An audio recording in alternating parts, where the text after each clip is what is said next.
monitoring sites in Uganda, and we are currently expanding our network to other African cities, including Kenya, Ghana, Nigeria, Burundi, and Mozambique.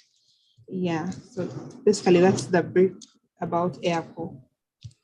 Okay.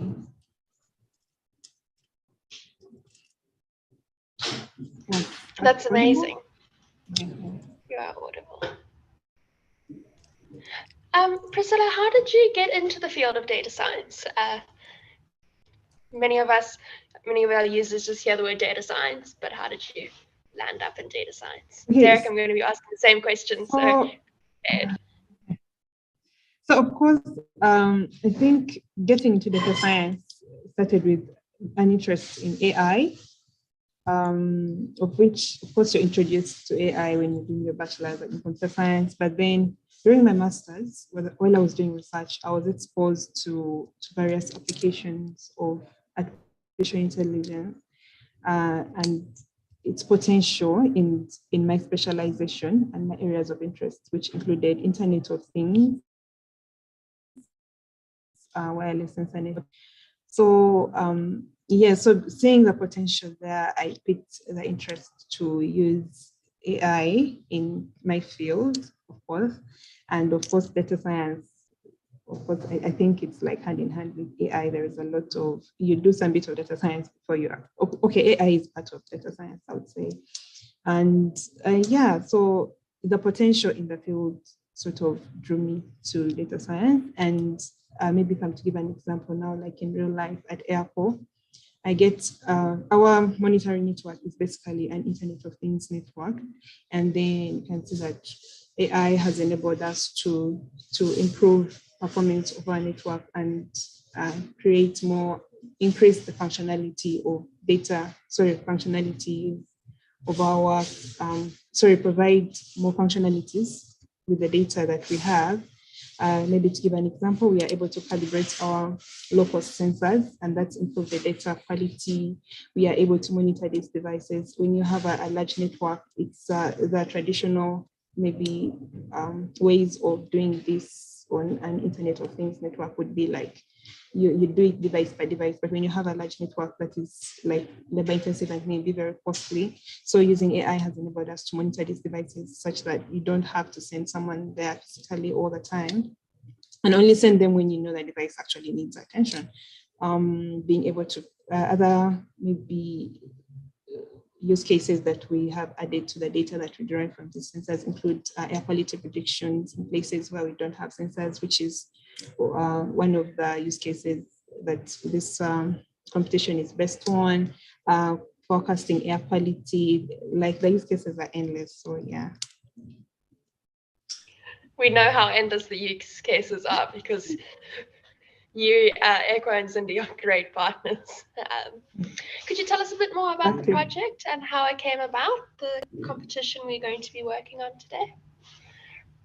So maybe just a bit of background before I get to that competition. So air quality monitoring, the spatial variation of air quality in a location requires fine-grained monitoring, meaning that, for instance, if I have an air quality monitor here and an air quality monitor a kilometer away, the values are going to be very different because air quality varies widely like that.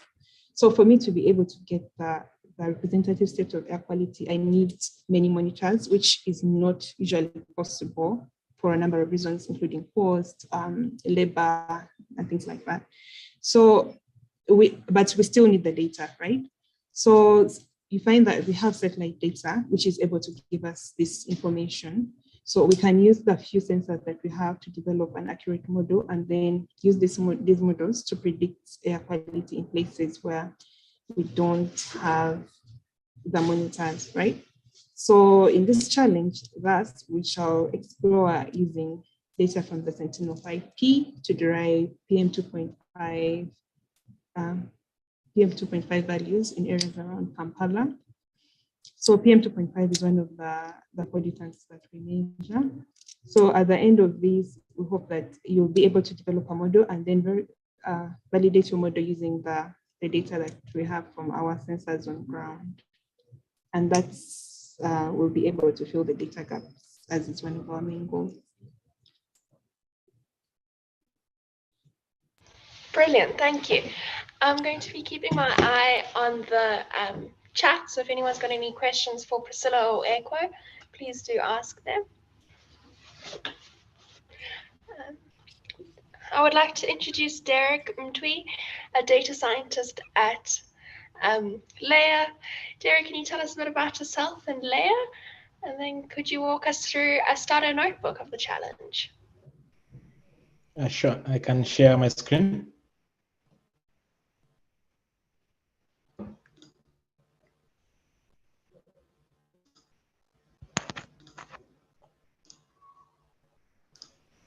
Yeah, so as you've heard, my name is my name is Derek. I'm a data scientist at Layer, mostly doing marketing. And what Layer is that it's a collaboration-first metadata store. So what Layer does is that it helps you to build and track your machine learning metadata with seamless local and cloud integration. And we'll see this as we move along. So why you need to use Layer is, for example, when you are working with, for example, a lot of data that is big data, like a couple of gigabytes or even more, you need like some more compute, more processing power. In that case, you might think of using something like either AWS or GCP, but with Layer, you can just add a few lines of code and you start processing your data on the cloud with actually it's free and you there's no much hassle for you. Same thing if you're training your models, you might want to train on distributed computing, especially when you want to train faster or when the data is quite large. And then we support most of the popular machine learning frameworks such as scikit-learn, Keras, TensorFlow, PyTorch. Most of the popular ones, you'll be able to use them on Layer. When working with Layer, we use what we call projects. So you create a project, and this project will be able to hold all the metadata for your project. And talking of metadata, you can track everything you are doing using Layer. We'll see more about that in a minute. Then we provide live reports. Whenever you create a project, you also get like a link to the project page, and this is where you can document your project. And this is important when, for example, you're working on a team, you can document your project, and it makes it easier for you even to come back to the project in the future. And we also make these reports dynamic, meaning that you can embed some of the Layer entities in these reports. So Layer will work in either your Jupyter Notebook or any IDE that you're using. Then the metadata will be stored on the Layer cloud, and you'll be able to see it when you visit the Layer project page. So with Layer, you can track your machine learning models, your data sets, plots, metrics. Even you can upload GIFs, videos, even some applications such as Gradio or Streamlit. Then we also provide collaboration through organizations, as we'll see in a minute. For example, the dataset you're going to be using for the competition is hosted on a Zindi organization. This is important so that many people in the same organization can share and reuse these entities so that you don't need to repeat the process of creating them every other time. And then this is the dynamic reporting I was talking about. So when you create a Layer project, you can add documentation to that project using a README. So you just create a README file, and then when you initialize your project, it's going to be populated on that README, and you'll see a live one in a minute.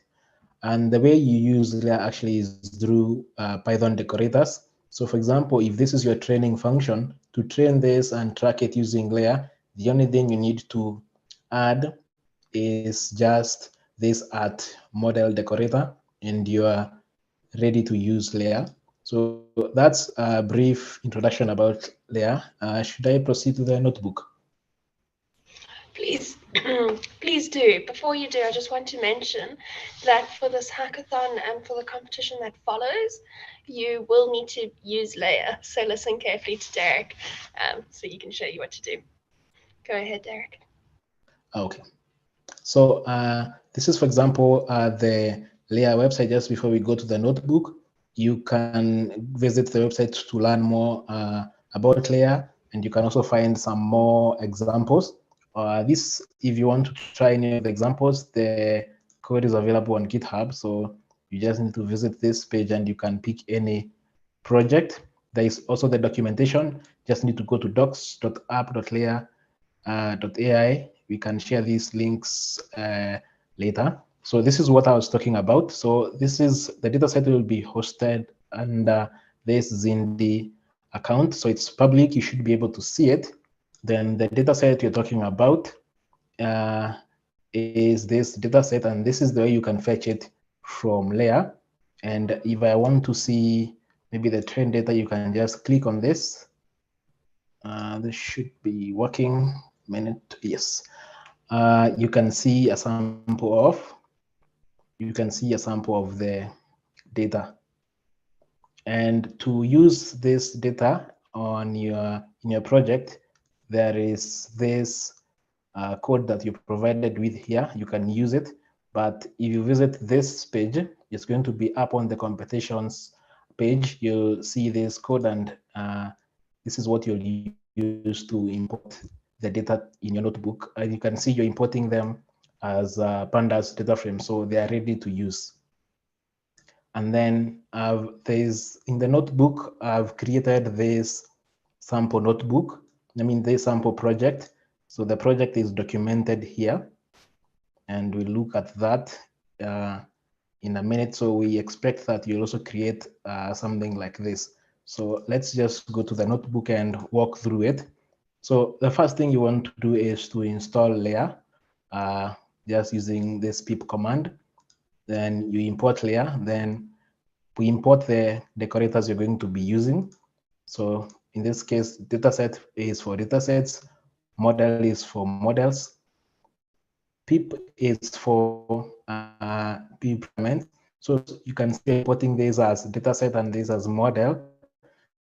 Make sure you don't name anything in your project as dataset and model, because that could lead to some conflict. Then after that, you need to log in. So when you run this, you will, when you click layer.login, you'll get a link to log in if you're not already logged in. So you need to click on it. Then you'll get a code you need to enter here. Then you'll be logged in. Once you log in, the next thing you want to do is to create a project is by using layer.init of the project, like the project sample where quality is going to be hosted on the Zindi. Once you're logged in, you actually don't need to specify that. You can just, so then the next step is for us to load when you use layer.get dataset, and then you pass pandas is loading this data as a pandas data frame. So this is what will load the dataset for you, and the code will be available on the competition website, so you don't need to memorize this. Then these are just samples of this dataset. So now let's look at how you can train your model using Layer. So what you need to do is to define a function. So you can call that function any name. So in this case, I'm just calling it train, and you need to decorate it with @model_decorator and pass the name of the model. So in this case, I'm just calling it air model. So you need to pass a name and to use the @model decorator. Next, I use the @pip requirements decorator to tell Layer the packages I'm using in this project. So there is light GBM and seaborne. So this is a light GBM model. So you can see here we are just loading the normal machine learning packages. So let's look at the code. We'll focus on the layer specific parts. So for example, you want to track some parameters, for example, the random state, the test size. So the way you do that is by using layer.log, and then you pass in a dictionary. So for example, this is the test size. This is the random state. So you can also see charts. So anytime you need to log anything, you just use layer.log, and that's going to log those things. Let's start the next. This is parameters for the live BM model, and we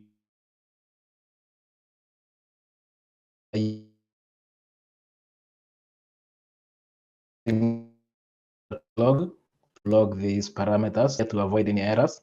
Then this part where we are logging sample prediction. We'll see this is going to be layer and these other metrics. So you can use layer to track all those metrics. And then we can also log, for example, this feature importance matchplotlib, and we are logging it here. Then we are logging it here, and then we're also logging some metrics from light GBM. So the other important thing to mention is that your train function, this train function over here, it is to return a model. For example, in this case, we are returning this GBM, and you can see it's this one here.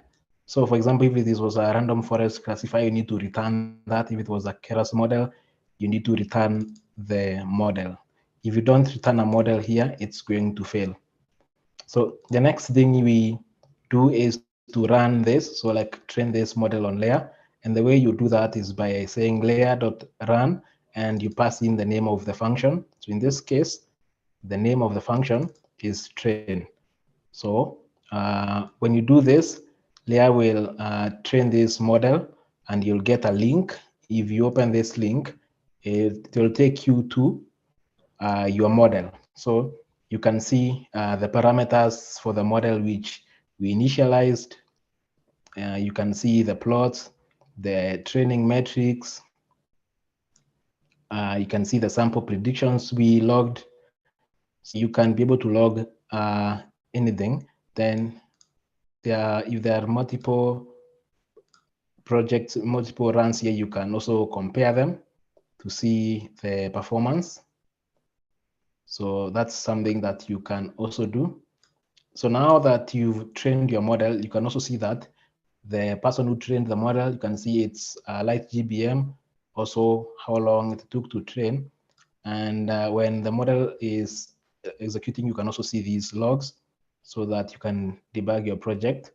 You can see it's using the F small fabric. This is like the smallest fabric. So on the documentation, you can check which other fabrics you can use. And the way you change fabric is by, so you need to add another decorator here, which is at fabric. And then the name is, for example, F small, F medium. On the documentation, you'll see more information about that. So now the question is, you've trained your model, but now you want to get the sample. You want to get the sample. Want to get the submission file so that you can upload it to Zindi. So how do you do that? So you need to copy your model. This is the model, the link to the model. So you will copy this, then you go back to your Colab or Jupyter Notebook, and then you can see this is the way you're getting the model. So you just say layer.get model. In fact, you just copy and paste, but the way you do it, layer.get model, and then you pass the model, and again, you copy this, you download your model. And so now we also loaded the test data earlier, so we can use it to make some predictions. So I use it to make some predictions here. And then the next thing is create a pandas data frame from the predictions. And you can see you get this submission data frame. And then you just convert it to a CSV file. So this CSV file, if you're working on Colab, you just download this file and upload it to Zindi. That's how it works in a nutshell. Any questions?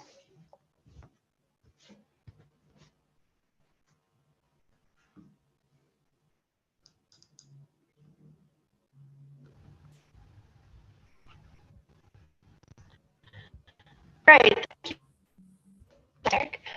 I really do encourage people to ask questions, as you will need to use Layer for this challenge. While we wait for questions, I'm going to invite Darius Marie, a Zindi data scientist who helped prepare the data. Most of the data is from Sentinel-5P, a radar satellite. Darius, do you mind explaining some of the features and how you are mixing the data? Yeah, sure, Amy, thanks. So just before I do that, I have a quick question for Derek. So let's say I want to share that model with someone else. How do I do that? Am I still sharing my screen? Yes, No. I think so. Oh, yeah.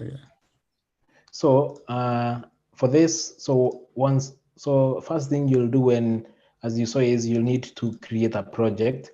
So for example, this is called sample air quality. So this is already public, so you can see it. So when you create your project and you want to make it public, what you'll do is you go to settings and then you click this, then you save the changes, then you can just share this link with the person. Does that answer your question? Yes. What if I want to share this specific person, like to an email or something? Is it possible? Or I have to make it public first and then share the link? So if you're part of an organization, then you can add them to the organization, but we are still fine-tuning that feature. So for now, just make it public and share the link. Sure. Thank you. Let me share my screen and then I'll take you through.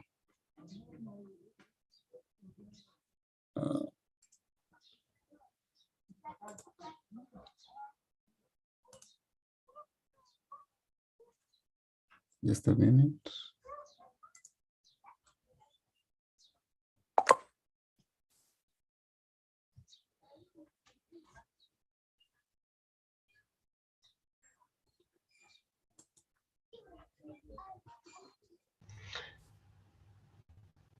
Derek, while we're waiting for Darius, we have a question. I've seen the share button. It will copy the link to your project and then you can share it with someone. Brilliant, thank you. Darius, we can see your screen. Okay, thank you. So for this competition, we sourced the data from Google Earth Engine.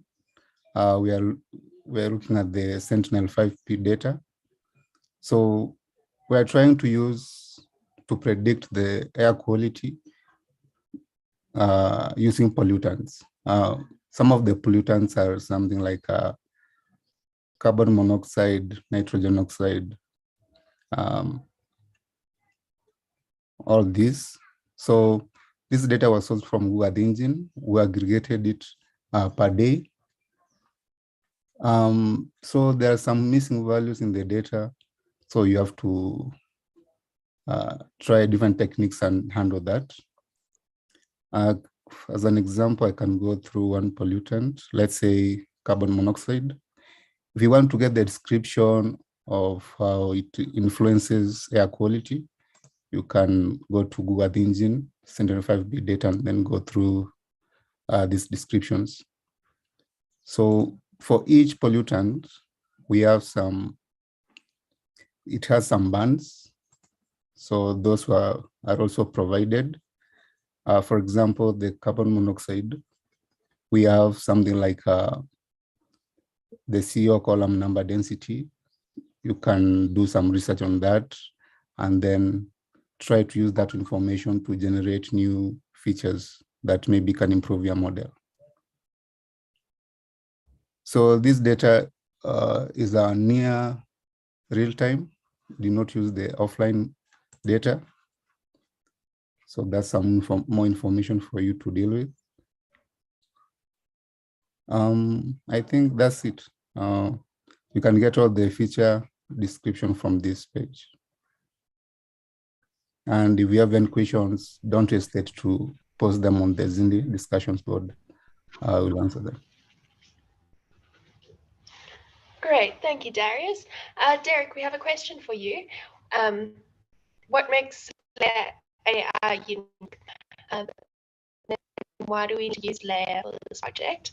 I'm quickly going to answer the second part of the question, and you can answer the first.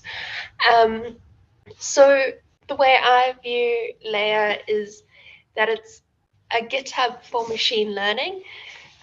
It might not be the best to describe it, but it allows you to track your models,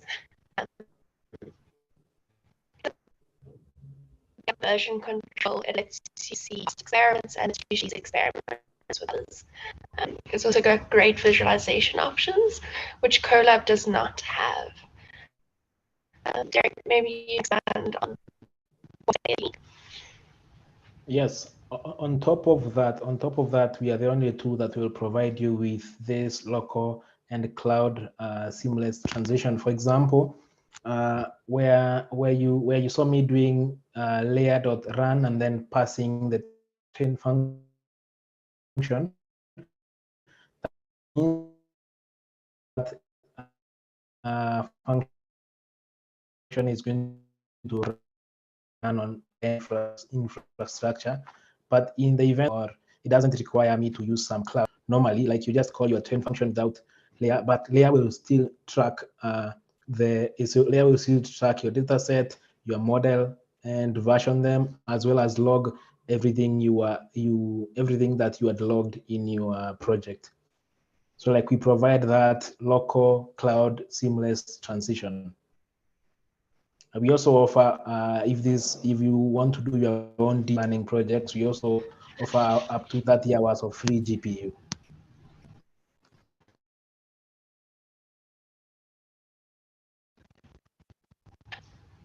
My internet broke there, but you did mention that you offer GPU and CPU. GPU and CPU stuff. Sorry, I didn't get that.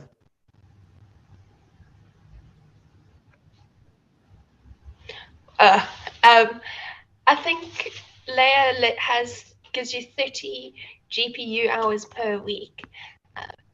Correct. Correct. Great. Another is dates for this challenge are already on Layer, so you do not need to download them to your local machine. Just log on to Layer and you can start working straight there without having to download anything. Also, it's important to mention that we have a question to generate a report from Emmanuel. Sorry, I was just going to quickly add that if you just want to use the data, for example, on your local machine, you just need to install Layer, but you don't necessarily need to be logged in. Like you can fetch the data sets without being logged in. But when now you need to now start training your models, you'll need to be logged in.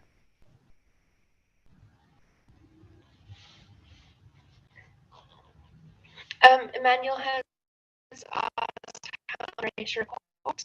If you rewatch this video, which is live on our YouTube, you'll be able to see how to generate a report.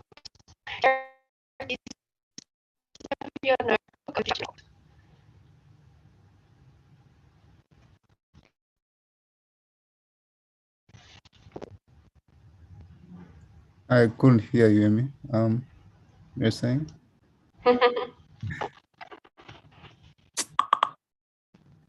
I think Amy has some network issues. So I think we have come to the end of this webinar. To our competitors, have fun, create good models. Know that these models will be used in real life by AirQo. So you will be contributing to the society at large. See you on the leaderboard and have a good hackathon. Thank you, guys. Thank you, Derek. Thank you, Priscilla. Cheers. Cheers. Bye. Bye.